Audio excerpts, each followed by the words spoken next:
Part 8. Maybe I judged him too harshly. I don't know where to start, Lan Wangji said to Xiao Zhan. Xiao Zhan put down his script and motioned towards Lan Wangji to sit.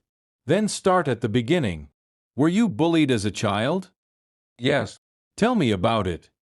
When I was 3, my uncle wanted me to make friends with the other children. But every time I got close to them, they would throw stones at me and yell, "Here, your friend Stoneface. Go play with them." So, I started avoiding them. Over time I learned that they only did these things when I was alone, so whenever I had to go anywhere, I tried to get Zhu Jun to go with me. No one bullied me when he was around. But he had his own things to do. Most of the time I was alone. I decided to become the best cultivator in the world so no one would throw stones at me, and I wouldn't have to be afraid. When others were playing, I was practicing or reading. Eventually I became strong enough, and stopped fearing them. They started fearing me. When I was 10, I heard some boys my age talking about kissing girls.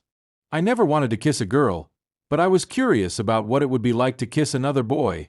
Lan Wangji stopped and looked at Xiao Zhan.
Children can be very cruel, Xiao Zhan said.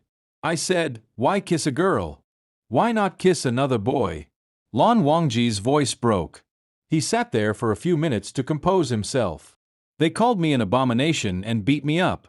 One of them went to get some older boys to help beat me up because alone I was too strong for them. But with the older boys I wasn't strong enough. After that I started working even harder. After a while I was so strong that no one dared to say anything to my face. But I heard them, speaking in hushed tones, believing I couldn't hear them. To this day he stopped. Go on, Xiao Zhan encouraged him. 3 months ago, Wei Wuxian left for 3 months to do some wandering. About a month ago I passed by a group of visiting cultivators and heard one of them whisper, "Look at him," another whispered. "What?" I ducked behind a pillar. The first one snickered and said, "I bet he misses having his C***CK in Wei Wuxian's mouth." "That's disgusting," another said. "Abomination! How could you even say that?"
"But I bet you'd love it if your wife would do that to you."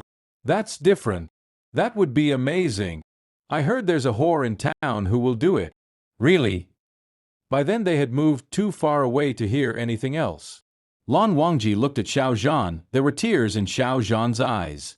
"Why is it an abomination for me to do it with Wei Wuxian, but it isn't an abomination to do it with a whore?" Do you think that what you do with Wei Wuxian is an abomination? Everyone says it is, so it must be. Not everyone. I don't think it's an abomination. I think your relationship with Wei Wuxian is beautiful. You don't mean that.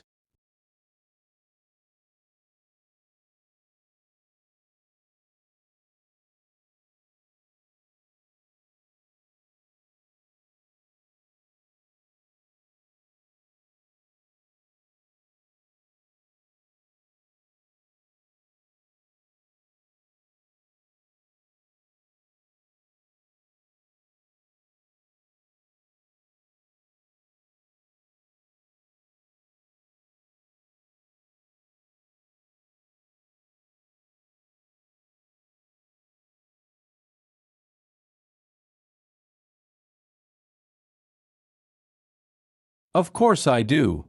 It's beautiful and it's something you should be proud of, not ashamed. Lan Wangji pondered Xiao Zhan's words for a while. All those years ago, when everyone was slandering Wei Wuxian, did you believe them? Xiao Zhan pressed on. No. Then why do you believe this? Why not look into your heart and see that they are wrong? How can it be wrong to love someone? This isn't just a physical thing for you, right? Silence. I mean, if it was, you would be attracted to me, and I'm pretty sure you aren't, Xiao Zhan said, hoping for a no. Definitely not, Lan Wangji said. Xiao Zhan winced at the definitive rejection, but was also very relieved. So, there's more to it than just lust. Have you ever loved anyone else?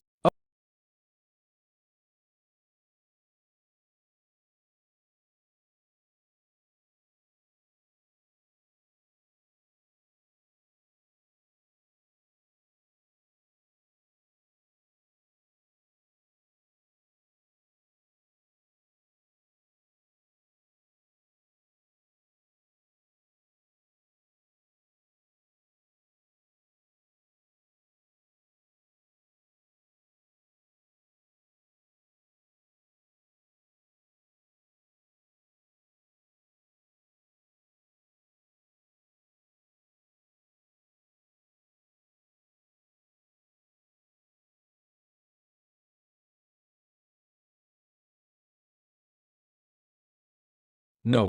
Do you know how rare and special that is? Lan Wangji looked at Xiao Zhan. Thank you, I need to meditate now. It was a lot to take in. Meditating would help him sort it all out in his head. Xiao Zhan nodded. I think this was enough for one day. Lan Wangji nodded and went to his room. Maybe I judged him too harshly, he thought. The next morning, Xiao Zhan left the house early. When Lan Wangji finished his morning practice, he found a note back in a few hours. Xiao Zhan Lan Wangji spent the time contemplating his conversation with Xiao Zhan and meditating. When Xiao Zhan returned, he handed a small rectangular device to Lan Wangji. This is called a phone. He spent the rest of the afternoon teaching Lan Wangji how to use it. Finally, he showed him a file folder full of articles. Read these, he suggested. I'll make dinner.